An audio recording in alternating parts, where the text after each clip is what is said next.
माँ और बाप जिंदगी भर लड़ते हैं, हालांकि इसे कोई कहता नहीं, हालांकि इसे कोई जाहिर नहीं करता।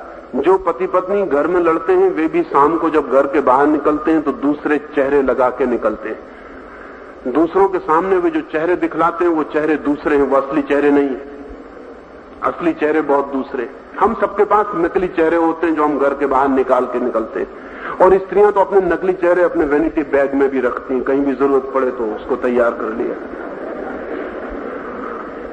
एक हमारा चेहरा है जो हमारा असली है, जो जिंदगी में है, वो बहुत दुखद है, और एक हमारा चेहरा है जो मुस्कुराता है, झूठी मुस्काने जो बाहर दिखाई पड़ता है, पाउडर और परफ्यूम सुगंधित मालूम होता है, लेकिन उतना सुगंधित चेहरा असली में नहीं है।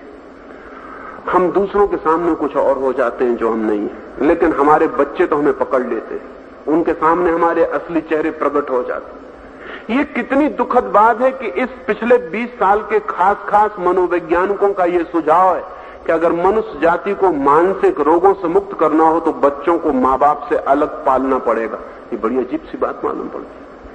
अगर मनोवैज्ञानिक ये कहते हैं कि मनुष्य जाति को मानसिक रोगों से स्वस्थ करना है और लोगों को पागल होने से बचाना है, तो बच्चों को माँ बाप से अलग पालना पड़ेगा, क्योंकि माँ बाप इतने उपद्रव में जीते हैं कि बच्चे जीने के पहले ही उपद्रव से भर जाते हैं। उनके मनों में माँ बाप के सारे झगड़े उतर जाते हैं।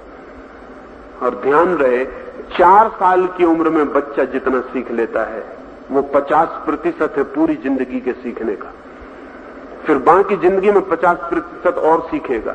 4 साल की उम्र में बच्चा अपनी जिंदगी की 50% बातों के संबंध में ज्ञानपूर्ण हो जाता है, फिर बाकी बचता है 50%।